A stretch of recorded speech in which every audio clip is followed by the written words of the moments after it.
On today's episode of the Painless Pain Management Podcast, featuring functional nutritionist and health coach, Jolie Olson.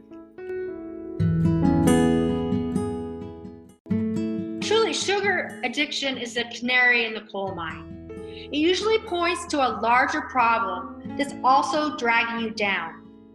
To beat sugar addiction, first you'll need to figure out what type of sugar addict you are.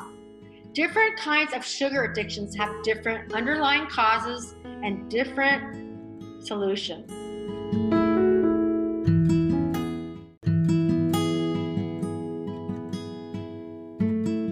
Painless seeks to help pain sufferers learn more about techniques and therapies to help them live lives with less pain so they can do what they love to do every day.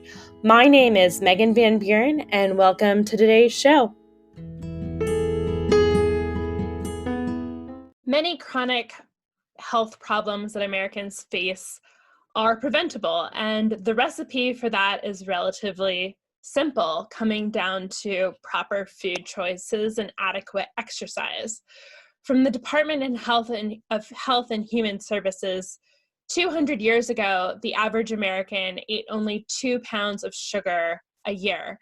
In 1970, we ate 123 pounds of sugar per year.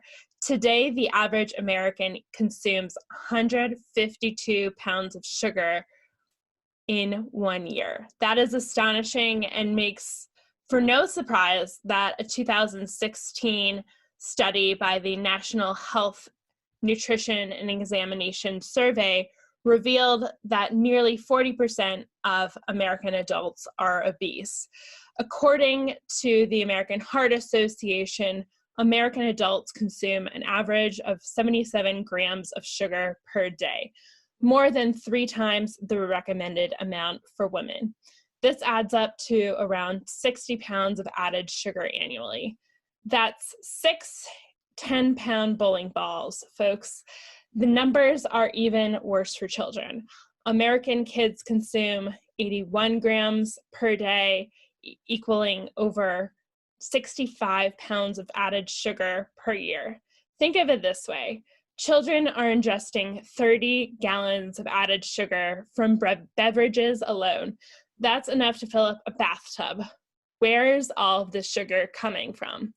Those amounts are staggering and just plain sad. Food manufacturers are required to list the amount of sugars added on the nutrition facts label by mid-2021 or earlier, depending on the size of the company.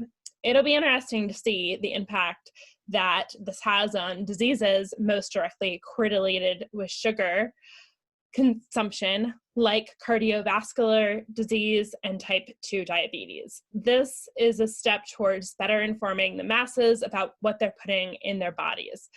But is that enough? How do we get individuals to care and prevent the long-term consequences? Sugar is at the top of lists of foods that cause joint and muscular inflammation, which causes pain as well, and also puts you at higher risk of other diseases like cancer. Obviously, it's toxic to our bodies, especially at the amount we're consuming it, and yet most Americans are addicted to it. If we truly want to live pain-free, we must start to treat our bodies like the temples that they are. To further discuss this topic and to help us be educated on what high sugar intake as well as what other toxic foods we eat are doing to our bodies and how we can start fixing our habits today, I asked Jolie Olson, who's a functional nutritionist, to talk to us today. Jolie is trained through the Institute of Functional Medicine, board certified in holistic nutrition by the Holistic Nutrition Credentialing Board and the National Association of Nutrition Professionals, a certified nutritionist, a certified gluten-free practitioner, and has a diploma of comprehensive nutrition from Huntington University of Health Sciences. Jolie also has advanced her practice through many other areas of continuing education which you can find in her bio in the description of this podcast. Welcome to the show, Julie. Thank you. Thank you. I would love to hear how you got into this field and what your mission is through your work and life. Sure. Well, while working at Warner Brothers Pictures in California as a senior media research analyst, I received a phone call informing me that my mother had stage 3 breast cancer. Within weeks, I moved back to my home state of Colorado to be closer to her, to support her through treatments. And through my search for her cure, I discovered the power of healthy food and lifestyle choices as a real medicine for illness. My discovery led me back to school, where I studied holistic and functional nutrition.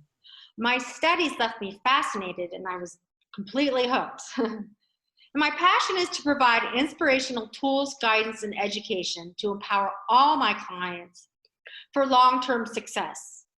I'm very grateful I discovered this in time to help my mother. She's a healthy and thriving, I don't know, it's making me cry, breast cancer survivor. I just guess to see everything she went through is, yeah.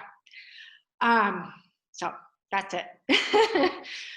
I understand. Yeah, my mother and grandmothers are all breast cancer survivors too, and it's very discouraging to go through that. But thank goodness they all survived.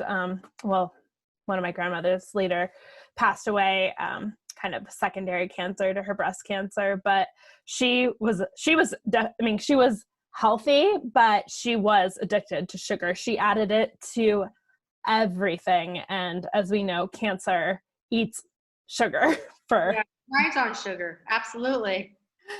Yeah. So tell me, what is the science behind sugar and what is it doing to our bodies, especially when we have too much of it? Well, although the sugar industry has actively fought to change public opinion about the health effects of sugar, we know that sugar negatively impacts just about every organ system in the body. And for a little science, when we digest sugar, enzymes in the small intestine break it down into glucose. This glucose is then released into the bloodstream, where it is transported to tissue cells in our muscles and organs and converted into energy. Beta cells in our pancreas constantly monitor the amount of glucose in the bloodstream, and cells release insulin to control it. Basically, insulin opens the door to each cell. This means that if you consume more sugar than your body needs right away, it should be stored for later to keep your blood sugars constant. But with high amounts of sugar, cells become saturated and can reject it. And the pancreas can burn out and stop making insulin. Your body stops producing enough insulin, or your cells become resistant to it. This can result in diabetes along with other health complications. Sugar also feeds yeast and bad bacteria that can damage the intestinal wall, creating leaky gut with a whole host of problems. This means that chronic inflammation that sugar triggers can lead to the transfer of substances from the gut into the bloodstream. This can trigger obesity and other chronic metabolic diseases. And sugar also sticks to proteins and damages cells, which leads to accelerated aging. One protein it really likes to stick to is collagen. And collagen is one of the proteins that makes up our skin, bones, joints, blood vessels, tendons, and connective tissue. When collagen is damaged, it loses its suppleness, which leads to wrinkles, stiff joints, weak bones, tight tendons, constricted blood vessels, and of course, accelerated aging. Researchers also found that soda drinkers had shorter telomeres, a sign of decreased longevity and accelerated aging. That's really interesting, especially in particular to me about the collagen, because I've been actually taking collagen supplements to help with some of my joint pain. And because of that, I'm thinking, wow, like if it's binding to collagen, I especially wouldn't want to be eating extra sugars because if I'm having collagen, I wouldn't want it to bind the collagen that I'm taking and have some of those negative effects. So that's really interesting information. Also, what about sugar's effect on the brain? When we eat sugar, the brain releases dopamine and serotonin, the hormones that boost your mood, which then stimulate the area of the brain associated with reward. Dopamine works with the regulators in your brain, and when large amounts are released, these regulators are dulled. This means it takes more and more sugar to get the same feeling as the first time. So, where a small cupcake may have been enough for you, over time it will take 2 or more to get the same feeling.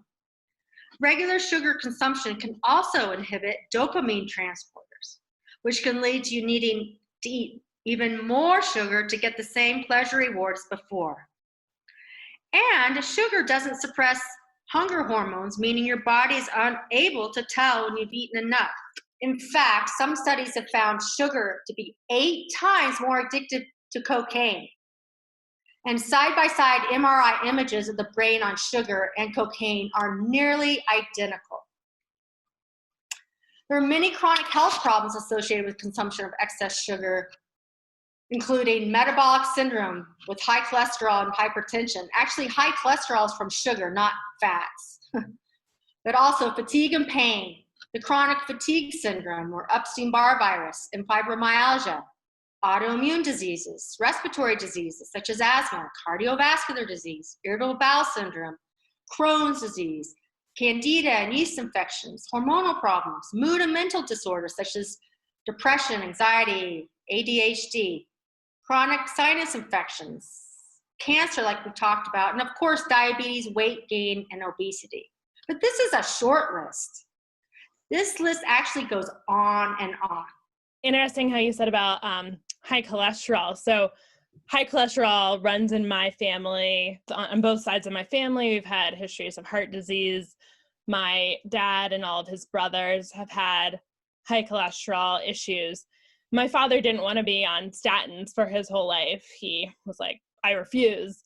So he, like 6 or 7 years ago, gave up sugar completely, eats nothing added sugar, only, sugars that naturally occur in fruits and whatnot. And like couple months or a year later, he went back to his cardiologist and he was like, wow, your results are amazing. And my dad's like, yeah, I gave up sugar.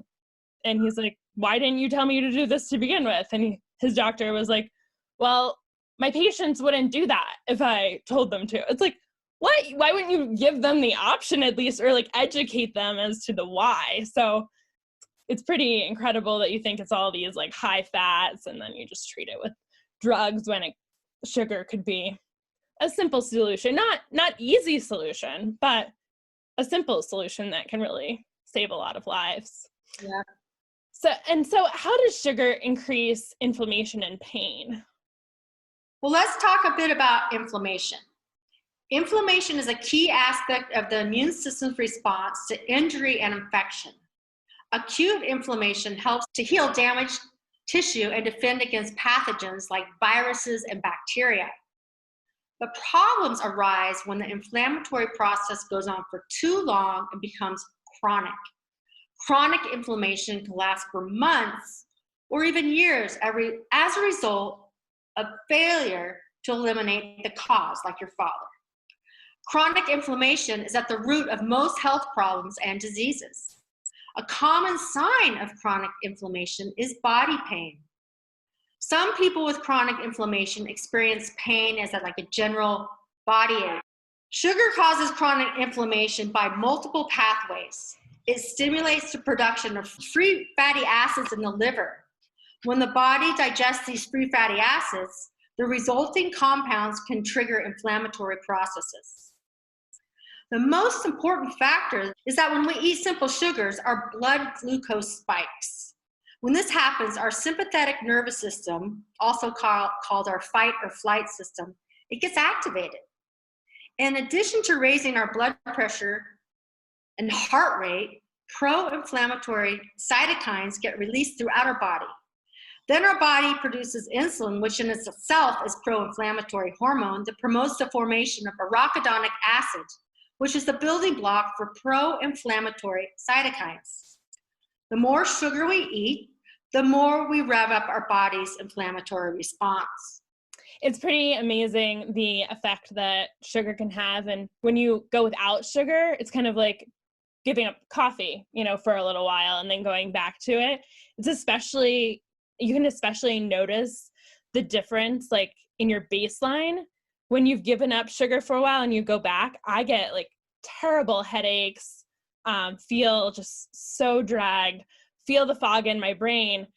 But when I have it, then I realize like this is what's happening to me every time. It's not just when I go back to eating sugar. Like I'll go a couple of years or months at times not eating sugar, and then when I indulge during the holidays and have like my favorite dessert that my mom makes or something, it's like, whoa, that wasn't worth it. It's just such an awful feeling. But you don't realize a lot of the times that inflammatory response until you've been without. And so it brings to question, like, how little sugar do we actually need? Like, obviously it's occurring naturally in things, and it's not that humans never ate sugar and we didn't have problems in the past, but obviously it's been compounded over the past 100 years by the looks of the data. So do we need sugar? How little of it? Can you explain some of that? Sure. Well, sugar falls within the carbohydrate group as it consists of carbon, hydrogen, and oxygen atoms and acts as fuel for our body. We do need some sugar for our brain cells, some kidney cells, red blood cells, and some testis cells. But we only need 5% of our daily calories from sugar. For instance, by eating 2,000 calories per day, which is pretty average, the sugar would be 100 calories, and hopefully it's coming from that natural sugar. So 100 calories of that would be 6 teaspoons or 20 grams. To put this into perspective, 1 teaspoon is equal to 4 grams of sugar. An 8-ounce glass of orange juice has 5.5 teaspoons of sugar. That equals to over 20 grams. That's why you want to eat your fruit, don't drink it. And let's not forget about the kids. Children don't need all that sugar, yet it's in everything. Sugar consumption for children should not go beyond 3 teaspoons of sugar per day, which equates to 12 grams. Did you know that 1 cup of Fruit Loops cereal contains almost 4 teaspoons of sugar? That alone is over the recommended daily amount for kids. Yeah, it's so interesting when you put these things into perspective. One time I used to sit next to this guy at work that every day after lunch he had like a Coke. And one day I said to him, do you know that the amount of sugar that's in that Coke is equated to like eating just, chugging 10 little packets of sugar? And he never ate, he never had a Coke again once it was in that perspective, and he felt so much better. So what else happens to our bodies when we overindulge in sugar? Well, sugar negatively impacts brain function, can cause non-alcoholic liver disease, and increases our risk for heart disease. Added sugar appears to increase the risk of breast cancer, like my mom, and have it metastasize to the lungs. It also gives a sense of having energy. The truth is, it's false energy. Sugar gives our body a rush that allows it to get a small boost. When the boost is gone, we have what is known as a sugar crash, leaving us feeling tired, or it can leave us feeling tired along with having a migraine or lightheadedness. Sugar also overstimulates our body to have a reaction that makes us jumpy or anxious. This can at first be confused with feeling, excited or energetic. The problem is that you need to have more and more sugar to get the same reaction. Our nerves, cells, and body system as a whole becomes used to the sugar and begin to crave it. It makes our body feel like the only way we can get that boost is through that sugar. And this way, just like and any other drug addiction, it's tricking our body into needing the chemical to keep going. And then it overloads the liver. And this is probably one of the most common adverse side effects that added sugar has on our body. Our liver is put into huge jeopardy if we consume too many foods with added sugar, since sugar can overload it. Sugar will be broken down into fructose and glucose, and our liver can only metabolize so much of it at a time. So this may lead to problems now and later with your liver. And then, of course, as I mentioned previously, our body often becomes resistant to insulin when we're trying to digest a large amount of sugar, which can cause mismanaged levels of blood sugar. This, in turn, may increase our risk for diabetes or accelerate it where we notice its effects much sooner. It makes mood and mental issues worse.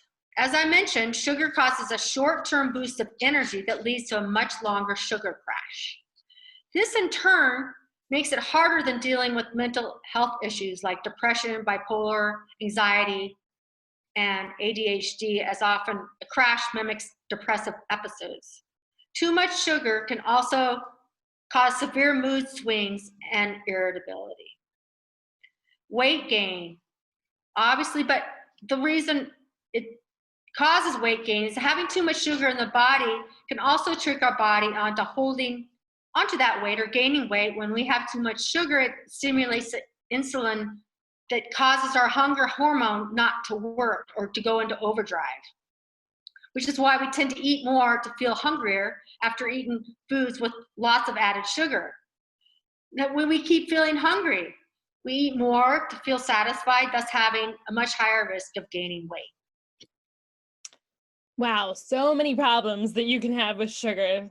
I would think that someone listening here would just be like, wow, I want to try going without sugar after hearing all of that. Are there any naturally occurring sugars like maple syrup, honey, agave that are better for you? Are they better for you? I think a lot of people think that they are. Does eating them make a difference in how your body processes it? And do you believe it reduces one's level of risk to eating sugar over table sugar? Well, that's a great question. I get that question all the time, and I explain it in most of my classes and consultation. But the overall answer is no, and there are numerous studies to support it. Our body processes any sugar the same way: dextrose, fructose, lactose, maltose, glucose. A sugar by any other name is still sugar. In fact, there are more than 60 different names for it. And the reason is we start secreting insulin from the moment we think about or anticipate eating. The taste of something sweet causes a higher secretion of insulin. Published studies in the US National Library of Medicine, National Institutes of Health, and the Nutrients Journal, to name a few, as referenced in its systemic review, find no difference in inflammation from dietary fructose and glucose or sucrose. Interesting. I think that a lot of I've heard like a lot of different like bodybuilders and stuff be like, I'm eating this simple sugar so I can process it faster. But when it comes to our brains, it's like our brains don't see it as anything different either. So a lot of those like chemical reactions, like you saying, like being similar to having cocaine or other addictive supplements, excreting the dopamine, it's really not a lot different at all. What about a non-caloric artificial sweeteners? Well, the problem with non-caloric artificial sweeteners is they don't contain any calories, and our body still makes insulin, yet the insulin locks all fuel sources away, so the cells are hungry. We feel hungry sooner and crave sweets to replace the calories we've already stored away in anticipation of new calories arriving.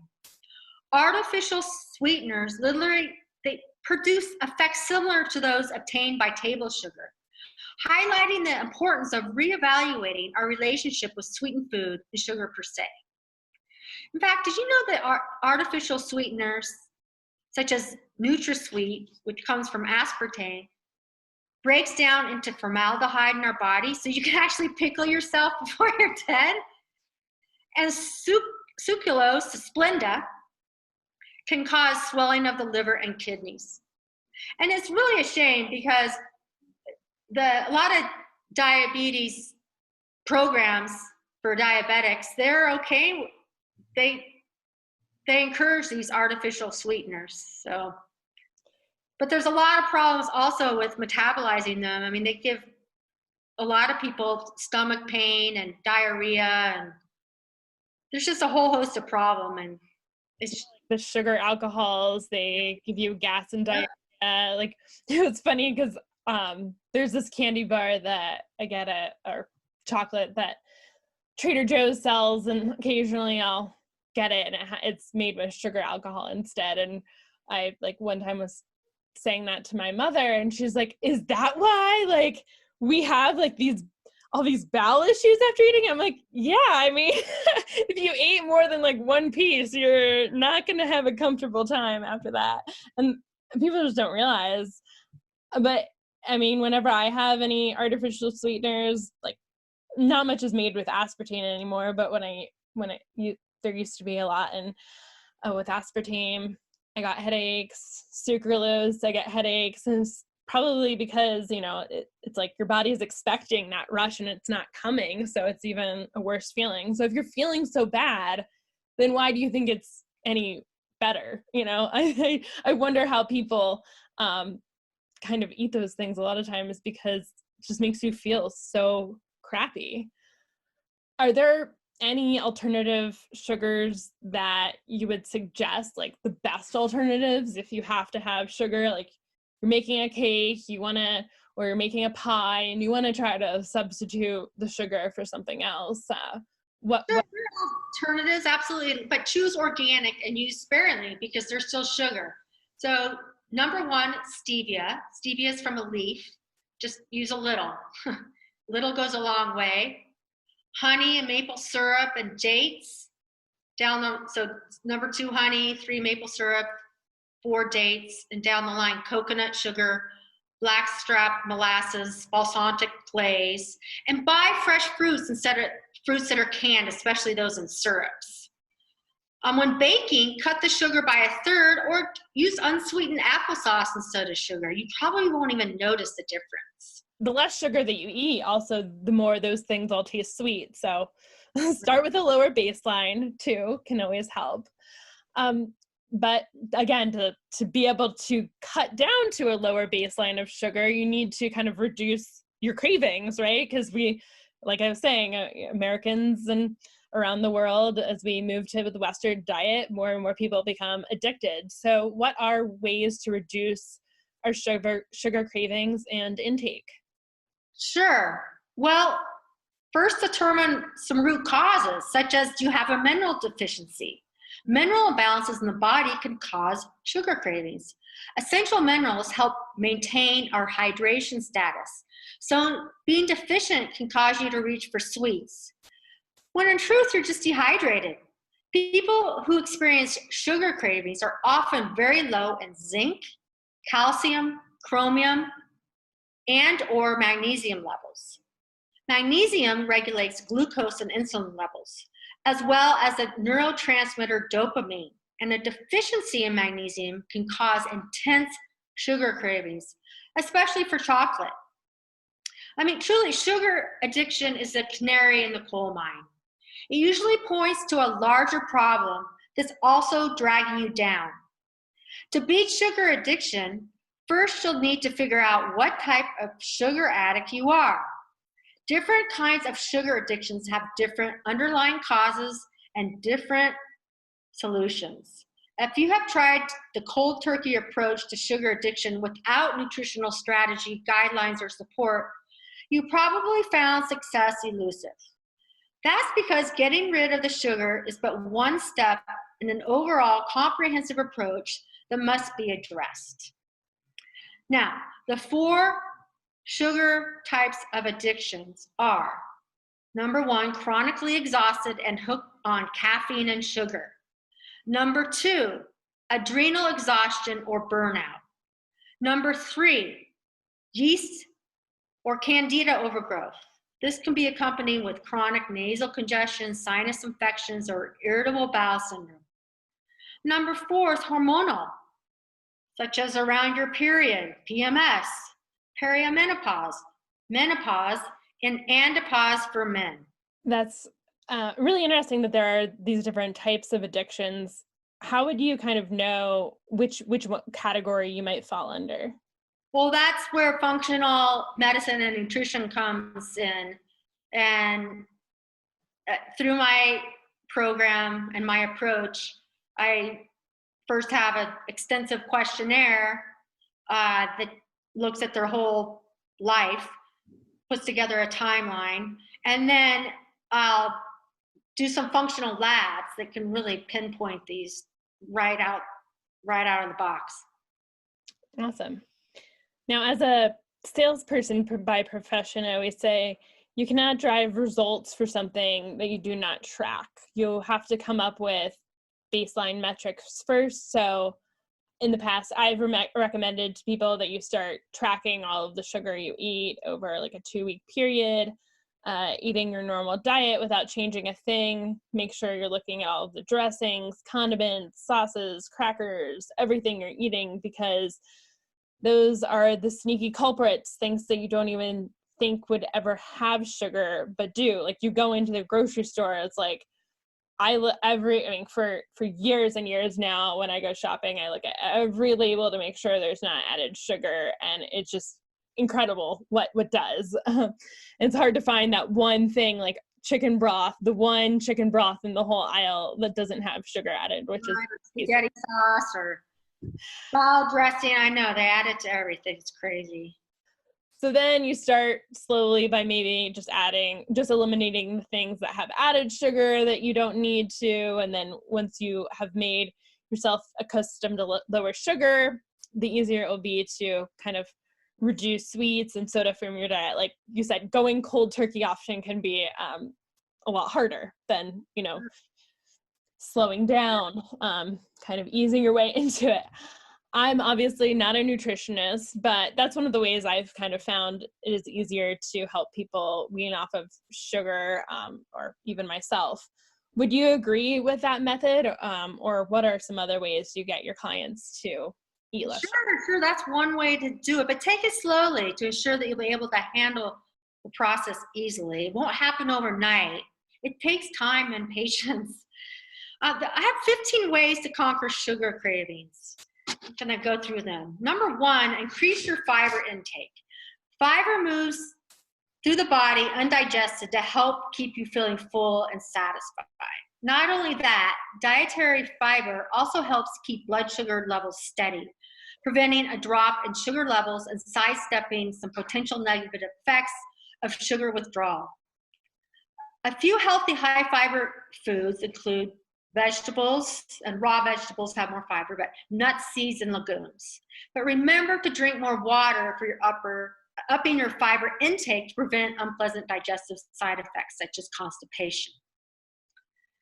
And then number 2 would be eat more protein. Protein is great for reducing hunger and sugar cravings. Not only does a high protein diet cut levels of ghrelin, the hunger hormone, it also helps maintain normal blood sugar levels to prevent severe sugar withdrawal symptoms. Good sources of protein include grass-fed beef, lentils, wild-caught fish, organic poultry, and free-range eggs. So keep a few high-protein snacks on hand when you have sugar cravings. And number 3, stay hydrated. Hydration, hydration, hydration. How many times have you felt your stomach grumbling only to drink a glass of water and have it disappear? Thirst is often confused with hunger, and sometimes all it takes is drinking a bit of water and staying hydrated to squash cravings. Next time you catch yourself eyeing a sugary candy bar or dessert, try drinking a glass of water, waiting half an hour, and seeing if you're actually hungry or just feeling thirsty. And drink water instead of flavored beverages and juices. Now, you can also try a supplement called Gymnea sylvestre. This rare herb is known as the destroyer of sugar, and studies indicate that it helps to stimulate insulin production in the pancreas, which also helps lower blood sugar levels. It can help inhibit glucose absorption and reduce sugar cravings, as shown by research conducted in India. Number 5, packing some probiotics. Eating plenty of probiotic-rich foods helps increase the beneficial bacteria in your gut. Not only it has a far-reaching effect in terms of digesting, health, and immunity, but also research has found that can help regulate blood sugar levels and reduce sugar cravings and appetite. A few examples of some good probiotic foods include kombucha, but make sure it's low in sugar, kefir, tempeh, miso, and kimchi. Number 6, very important one, is up your intake of healthy fats. Fat, much like protein and fiber, can promote feeling satisfied while warding off sugar cravings. This is because fat is digested very slowly, so it keeps you feeling fuller for longer. Of course, this doesn't mean to load up on greasy burgers and fries in order to reduce your sugar cravings. Instead, opt for healthy fats from foods like avocados, nuts and seeds, or coconut oil. And satisfy your sweet tooth with alternatives. There are sweet alternatives to grab without the negative side effects. Some options are fruits, adding spices such as cinnamon, ginger, and nutmeg, and yogurt. Fruit is great for satisfying sugar cravings since it contains that natural sugar. But since it's full of fiber, it helps control blood sugar levels.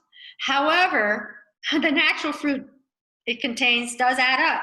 So it's best to limit your fruit intake to just a couple of times per day. And don't keep temptations in the house. Clean out your pantry. Keeping sugary foods around the house makes breaking a sugar habit harder. Remove sugar, syrup, and honey from your pantry and table. Nobody has unlimited willpower, and most people can only say no to that chocolate bar so many times before giving in to the temptation. It's much easier to say no to sweets at the grocery store than to say no to sweets 15 times at home if it's there. By removing all temptations at home, you reduce your amount of willpower you must exercise on a daily basis and really set yourself up for success. Plan out your meals and snacks and prepare your own food and beverages. By starting your week knowing what you're going to eat, it makes it much easier to stay on track, plus even harder to stray towards the candy machine or going to pick up fast foods or takeout. Stay motivated. Make a list of those reasons why you decided to cut out sugar in the first place and keep it close to you. So when the cravings hit, your symptoms won't worsen. And some people just can't deprive themselves completely. Going cold turkey on sugar, it does work for some people, but not many, because it leads to a sugar binge. And to avoid that binge, allow yourself a couple of portion-controlled treats each week. The key to stopping at just one treat is to focus on quality over quantity. Instead of buying a large bag of cheap sweets, have a slice of cake from a bakery or a bar of your favorite chocolate. If you're seeking to completely cut out processed sugar, just reduce your sugar intake gradually. In time, you won't even want those sugary treats because you'll feel so much better. And like you said, Megan, it will just taste too sweet and you won't want it. For years now, I have no desire for cravings or sweets, and I get a lot of my clients to that position. You just don't even crave it. It's not satisfying. Yeah, exactly. So number 12, get some exercise and adequate sleep. When you exercise, it reduces your stress levels. This is important for cutting back on sugar because high stress levels may lead to you reach for sugar foods. The exercise doesn't have to be really strenuous to have that positive effect. Even a brisk walk can help reduce your stress levels and keep you on track. And we all know that lack of sleep can cause sugar cravings. Learn to distinguish your cravings from hunger. When you have a craving, you may feel like you are truly hungry, but this isn't always the case.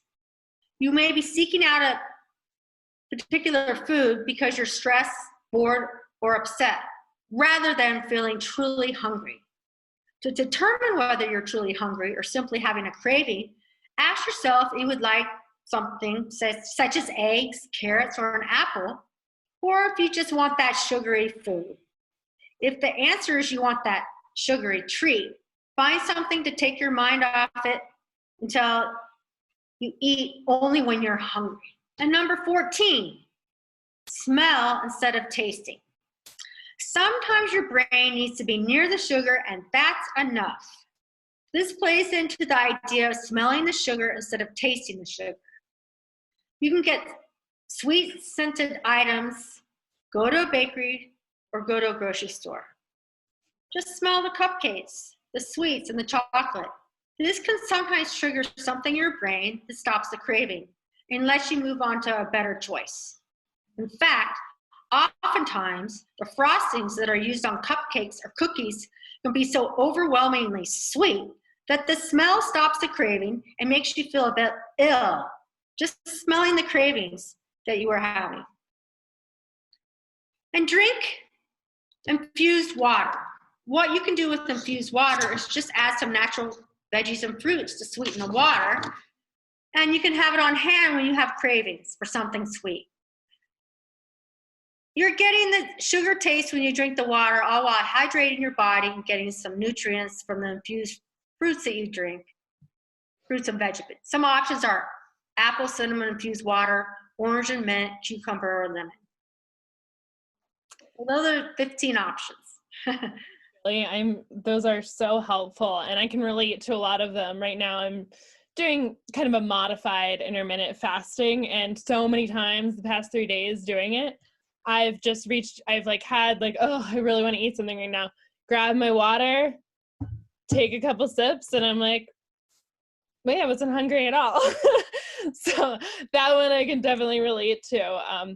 I really am interested in looking up that supplement that you suggested that helps to bring down the blood sugar levels. One thing that I've also done over the years is apple cider vinegar, which I find has a similar effect too.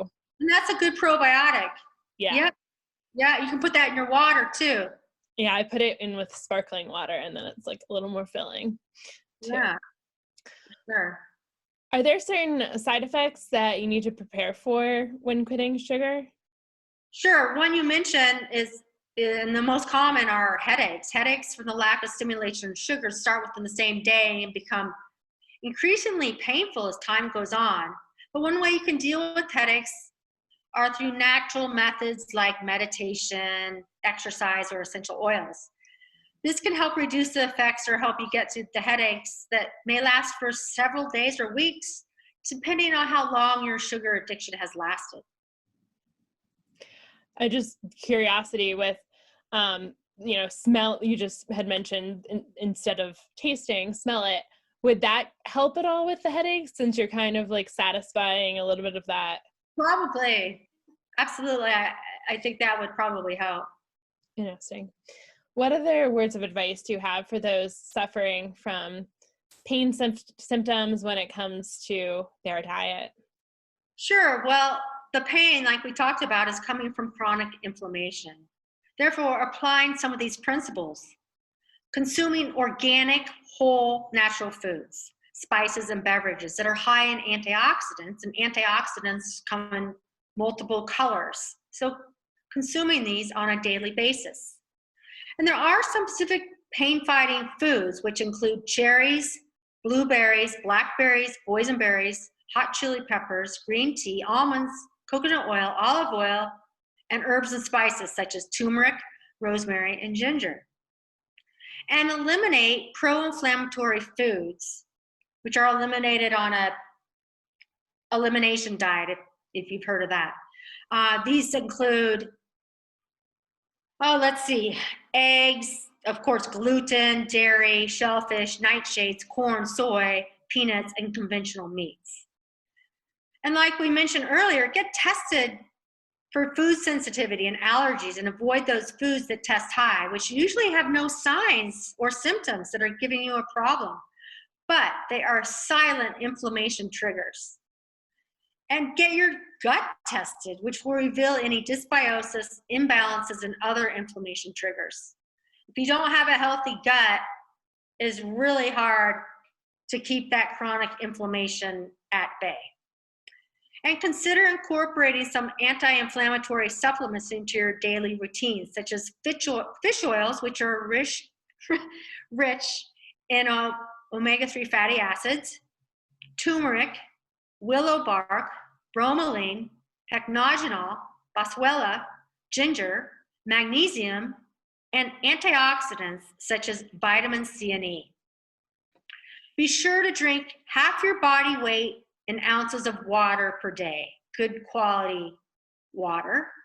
And please slow down and relax while you're eating. Enjoy it and thoroughly chew your food. You gotta chew your food. Yeah, it's so funny. Back in high school, I was probably way more of a health freak. I mean, like it was kind of insane how crazy I was about health, but health foods back then. But I would chew my food so ridiculously slowly that all of my friends and family would just get like mad at me because, and then they would compete with me to see if they could possibly eat slower than I did, and they never did. But I take a long time eating too, but you really enjoy it a lot more. You do. You enjoy it, and it's kind of like living by, you eat to live, you don't live to eat. So that's one of my philosophies I try to stick to. And I'm so glad that you came on today. And we've already talked about some other topics that we may bring up another time. So excited to potentially have you on here again.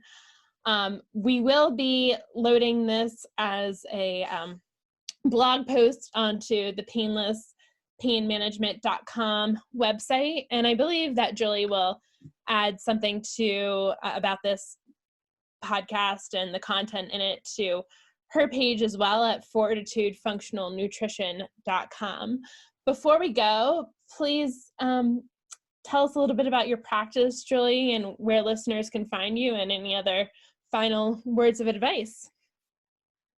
Well, thanks for having me on. Appreciate it. For 10 years, I've been a functional nutritionist, which is different than a registered dietitian, nutritionist, or health coach, because I have the advanced training in functional medicine and nutrition to run functional labs to get to the root cause. For instance, like we're talking about, why do you have sugar cravings? Why are you having this chronic inflammation? And we touched upon it before, but part of my approach involves some detective work and includes an initial detailed questionnaire that builds each client an individual timeline and functional matrix. I develop personalized protocols for each client that are updated and altered and as we work together and progress. And by explaining to each client the why they got to be unhealthy and the how to overcome it, along with action steps, my clients are empowered to make educated, healthy choices for long-term success. And like Megan said, you can find me on my website at Fortitude, like the fortress, Fortitude Functional Nutrition, all one word, fortitudefunctionalnutrition.com. And if you go there, you can sign up for a free 15-minute consultation. Great. I will also post where to find you and your website on the notes to this podcast so that listeners can seek more advice from you if they choose to. But this was so helpful for all of our listeners today, and I was educated myself. So thank you for coming on. Thank you, Megan. The thoughts and perspectives in this podcast are not meant to act as medical advice. Please consult your doctor before trying the methods discussed in this podcast to determine if they'd be helpful for you. For more podcasts, check out Painless Pain Management wherever you get your podcasts or at www.painlesspainmanagement.com. If you like our podcasts, please write us a review and hit subscribe. Thanks for listening.